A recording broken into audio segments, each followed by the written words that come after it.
No vídeo de hoje eu gostaria de conversar com você sobre como o hábito da leitura tem impactado a minha vida. Impactou lá atrás e hoje impacta ainda cada vez mais. No vídeo de hoje eu gostaria de conversar com você sobre como o hábito da leitura impactou a minha vida e tem impactado ainda hoje. Esse vídeo é um pouco diferente, ele é um vídeo sem necessariamente um roteiro específico de coisas que eu vou falar. Eu gostaria de conversar como se a gente estivesse aqui tomando um café, como se a gente estivesse trocando uma ideia sobre leitura. Meu nome é Ângelo Piazza, eu sou terapeuta breve, pós-graduado em neurociência e também especialista em transtornos emocionais graves. Aqui no meu canal eu trago conteúdos diariamente sobre neurociência, sobre saúde mental, bem-estar e hábitos como esse que a gente vai falar agora. Se você gosta desse tipo de conteúdo, eu convido você a clicar no botão de se inscrever e receber diariamente os meus vídeos onde a gente fala sobre isso. Vamos lá, eu gostaria de contextualizar algumas coisas para você. Primeiramente, eu fiz parte daquela, vamos dizer assim, da geração de crianças que foi traumatizada com o hábito da leitura. O que eu quero dizer com isso? Eu cresci num colégio que obrigava a gente a ler alguns livros para fazer alguns exercícios e geralmente eram livros infernais para uma criança ler. Era um contexto denso, eram histórias pesadas para uma criança processar. E adivinha só, eu achava que ler era isso, era uma coisa ruim, era uma coisa chata. Ao topo disso, né, para somar a essa questão, eu também fiz parte da geração dos videogames. Eu jogava todos os videogames que você possa imaginar.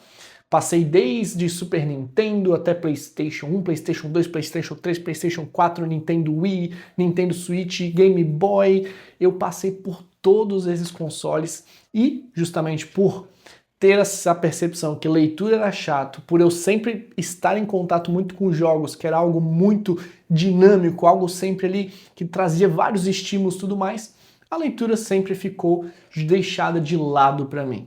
Mas teve um momento que eu comecei a estudar neurociência, eu comecei a estudar sobre o cérebro. Inclusive, o meu cérebro nem tá colocado aqui, né? Deixa eu colocar aqui para você ver meu cérebro aqui atrás, ó. Olha lá meu cérebro lá.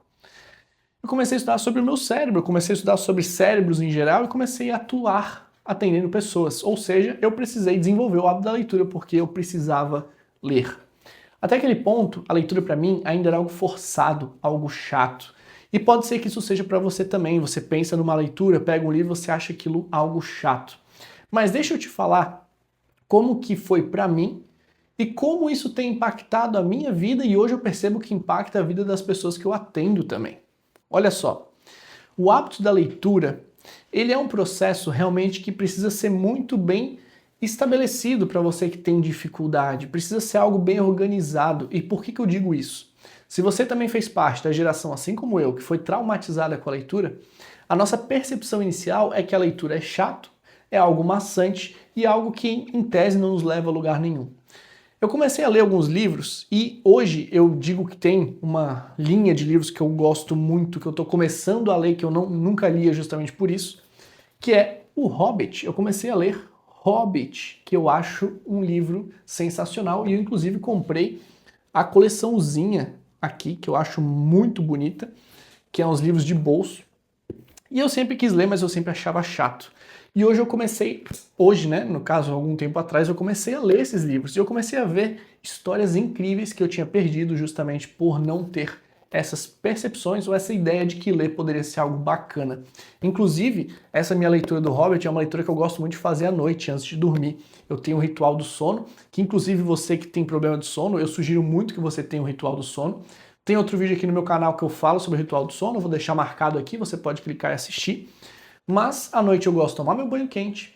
Aí depois eu pego ali, eu tomo um combinadinho de coisas para dormir, que eu relaxei, eu não sou patrocinado, mas eu falo aqui do que eu tomo, o que eu utilizo. Esse relaxei me ajuda na questão do sono. Aí depois eu pego meu chazinho quente, pego minha leitura e deito. Tomo meu chazinho, leio o livro, em 10, 20 minutos, muitas vezes já estou dormindo. Muitas vezes eu até fico chateado, porque eu começo a ficar com muito sono e eu tô no meio da história legal, eu falo, eu tô gostando da história, mas eu fiquei com sono. Então, vale uma leitura legal, uma leitura que não é aquilo que você precisa aprender. Importante para leituras que você quer usar para dormir, precisam ser leituras que você não tenha necessidade exatamente de gravar. Não que eu não esteja gravando a história porque eu sei onde eu estou na história, mas eu digo, não que seja aquelas leituras pesadas, por exemplo, eu estou estudando para um concurso, estou estudando para uma prova, eu vou fazer isso na cama. Não, você não quer esse tipo de leitura na cama, você quer uma leitura leve em que você possa se esquecer e no outro dia você volta e lê de novo. Esse tipo de leitura é muito bom para a hora de dormir. Outra leitura que eu faço também, que eu desenvolvi ao longo do tempo, foi leituras direcionadas à neurociência, direcionadas ao meu trabalho. O que é muito importante a gente entender quando a gente está falando de leitura? A leitura, ela ativa essa parte frontal do cérebro que a gente tem aqui, essa parte da frente do cérebro. Quanto mais essa parte cerebral, que é o córtex pré-frontal, ela está desenvolvida, melhora a sua capacidade de controlar a amígdala, ou seja, quando você consegue fortalecer o seu córtex pré-frontal, ele consegue controlar a amígdala. E esse processo do córtex pré-frontal controlando a amígdala, a gente fala que é o processo de você controlar a sua ansiedade. Controlar outros sintomas de tensão, de alerta.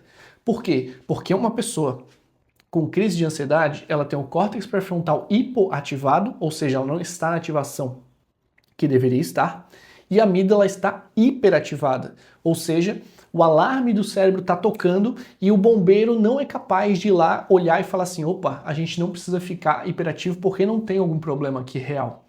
Então, enquanto esse bombeiro não consegue falar para esse alarme aqui, para parar de tocar que não tem um problema real, as pessoas continuam com crises de ansiedade cada vez mais fortes.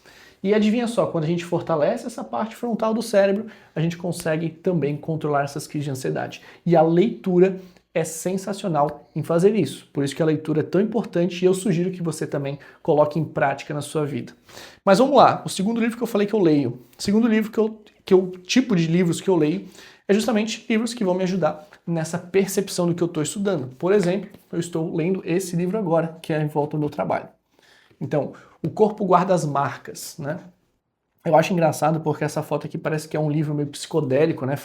Parece que vai falar sobre lei da atração, parece que vai falar sobre a frequência do seu corpo e tudo mais, mas não, isso aqui é um livro extremamente científico, falando sobre neurociência, falando sobre traumas. Eu lembro quando eu peguei esse livro pela primeira vez, eu falei, eu não vou ler esse livro aqui porque provavelmente vai falar que as nossas doenças vêm porque quando eu tinha 4 anos eu briguei com meu pai, eu briguei com a minha mãe, e é por isso que hoje eu tenho, sei lá, bronquite, né? Mas não, é um livro bem legal que fala sobre neurociência, e esse livro aqui, esse tipo de livro, é um livro denso, é um tipo de livro denso, né? E aí o que acontece? Quando eu tinha que ler livro muito denso, eu até tenho outro livro aqui que eu vou mostrar para você depois, vou mostrar para você agora. Eu não queria mexer porque tá aqui no meio do meu combo de livros aqui, mas eu vou mostrar para você. Então, esse tipo de livro que é denso, olha isso aqui. Quando eu vi esse tipo de livro aqui antes, eu já ficava horrorizado, né? Falava assim, meu Deus, nunca vou conseguir ler um livro desse aqui. Até hoje eu não li esse livro completo, mas eu uso ele como fonte de busca. Em alguns textos, com textos específicos, eu vou lá e vou pegando aqui. Mas o que eu digo que é muito importante? Esse tipo de livro mais denso, se você tem dificuldade de ler, provavelmente você vai olhar e falar, meu Deus do céu, o que eu faço quando eu vou ler esse livro tipo de livro denso? Eu faço meio que um ritual antes de ler ele. Eu paro, e aí é um ritual meu, não estou falando que isso é uma coisa sobrenatural nem nada. Eu boto a mão em cima dele e falo assim, por que eu estou lendo esse livro? Qual que é o meu objetivo ao ler esse livro aqui? Isso te ajuda a setar ou definir o porquê você está fazendo isso. E acredite, parece meio besteira falar isso, mas você definir, setar o seu objetivo do porquê você está lendo um livro, principalmente quando ele é muito denso, te ajuda demais a você manter o foco e você conseguir ficar mais tempo lendo ele. Porque quando você só pega um livro e fala, vou ler um livro aqui, tá, beleza e tal, você não definiu exatamente um foco. O que você está querendo estudar nele? Você está querendo aprender? Você está só querendo ler? Isso é muito importante. Então eu faço esse processo. Por que eu estou lendo isso aqui? Por que eu estou me esforçando para ler esse livro? Eu quero aprender tal contexto, eu vou gravar um vídeo, eu quero falar sobre isso, ok. E aí eu vou lá, pego e começo a ler o meu livro. Esse processo é uma das coisas que eu ensino para meus pacientes e eles me dizem que isso muda muita coisa. Parece algo muito básico, algo meio idiota até, mas você definir o seu objetivo do porquê você está lendo muda muita coisa.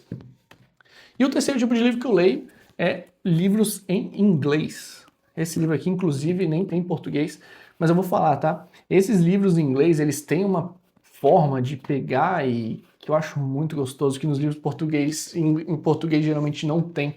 mas é um cuidado, assim, o material parece meio fraco e tudo mais, mas a sensação de pegar um livro desse aqui é tão gostoso que eu não sei nem explicar o porquê que fazem desse jeito, porque que os livros portugueses não têm geralmente desse jeito. Mas por que eu leio o livro em inglês? Por quê? Primeiro, né, pelo simples fato de que esse livro aqui é muito importante para a neurociência, principalmente para a linha de terapia que eu utilizo, que é uma terapia baseada em neurociência, mas também porque isso fortalece meu inglês e fortalece ainda mais meu córtex pré-frontal. Por quê? Porque eu tenho que ativar várias áreas do meu cérebro para ler um livro em português, concorda? Quando eu preciso ler um livro em inglês, eu tenho que ativar ainda mais áreas, porque eu vou ler isso aqui, eu vou ter que fazer um processo de entender o que está escrito, eu vou ter que organizar minhas ideias, organizar como é que o autor está falando sobre aquilo também. E isso faz ainda outras áreas cerebrais serem ativadas. Então, de novo, por mais que esse livro aqui também esteja na categoria, entre aspas, do livro que são coisas que eu utilizo no meu trabalho, mas também aqui ativa outras áreas. Por quê? Porque é uma leitura em inglês. Eu não estou falando para você que você precisa necessariamente ler essas 3 categorias de livro, nem nada do tipo. Eu só estou falando que, para a gente conseguir desenvolver o hábito da leitura, é muito importante você definir o porquê você quer desenvolver isso. E se você nunca leu, comece por uma leitura que te agrade, algo que você gostaria de ler. Então, por exemplo, falei do Hobbit aqui, que eu acho muito legal, é uma historiazinha gostosa de ler, é algo que me prende, então você pode fazer isso. Ângelo, mas eu sei, eu até tenho um livro que eu gostaria de ler, mas nossa, parece que é muito difícil. Ok, o que você pode fazer nesse caso? Você pode se comprometer, definir um objetivo. Não o objetivo da leitura necessariamente, mas o objetivo de como que você vai fazer isso. E como é que eu digo como? Exemplo, Ângelo, eu vou me comprometer a ler 3 páginas por dia. Você não vai ler nada menos que isso e nada mais do que isso. Você vai ler 3 páginas por dia. E aí você começa a ler 3 páginas no primeiro dia, 3 páginas no segundo, 3 páginas no terceiro, e você vai desenvolvendo esse hábito. Até que vai chegar um momento que você fala assim, nossa, 3 páginas é muito pouco. Eu vou começar a definir 5 páginas por dia. E aí você começa a ler 5 num dia, 5 no outro, 5 no outro, 5 no outro. Agora você fala, nossa, 5 ficou pouco. Vou definir 7, 8, 10. E aí você vai subindo. Lembra que para o nosso cérebro, quando você conclui um objetivo, vai liberar dopamina, vai liberar vários neurotransmissores que te dão a sensação de você ter concluído algo. Essa sensação de você ter concluído algo faz com que aquele comportamento específico ele tenha maior chance de acontecer novamente.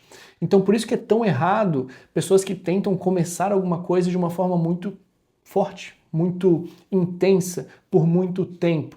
Exemplo, as pessoas querem começar a fazer exercício já correndo 1 hora, sendo que elas nunca correram 10, 20 minutos. Se você quer desenvolver o hábito da leitura, é a mesma coisa. Comece por algo pequeno, algo execuível. O que é execuível? É algo que eu posso executar todos os dias até isso virar um hábito. Então, para algumas pessoas, ler 1 página por dia já é algo muito difícil. Se esse é o seu caso, você pode colocar o seu objetivo ler 1 página por dia. Quanto mais específico for o seu objetivo, melhor. Por exemplo, eu vou ler 1 página por dia, todos os dias, às 9h30, antes de deitar na cama, tomando um chá. Ficou exatamente de uma forma que quando eu falo você consegue enxergar isso. Quanto mais específico, mais fácil para o seu cérebro realizar aquela atividade. E quanto mais simples for, quanto mais você repetir aquilo, maior a tendência daquilo se transformar em um hábito. Então, eu sugiro que você, independente se você tem ansiedade, se você não tem ansiedade, se você tem depressão, se você não tem depressão, eu realmente acho que o hábito da leitura é algo muito importante para você fortalecer o seu cérebro, fortalecer o seu controle emocional, e isso vai ajudar em inúmeros outros fatores. Sendo que aqui eu só me atentei à parte do bem-estar e da saúde mental. Porque a gente pode falar que a sua comunicação vai melhorar, o seu vocabulário vai melhorar, e aí por aí vai muitas coisas melhorando também. Se você gosta desse tipo de conteúdo, novamente, hoje foi um vídeo diferente que a gente gravou aqui. Se você gostou, deixa aqui uma curtida, coloca um comentário e fala assim, ó, eu cheguei até aqui para eu saber que você gostou desse conteúdo e chegou também até o fim. Fica com Deus, te vejo no próximo vídeo, lembrando que todos os dias tem vídeos aqui no canal falando sobre neurociência, bem-estar e saúde mental. Te vejo no próximo vídeo.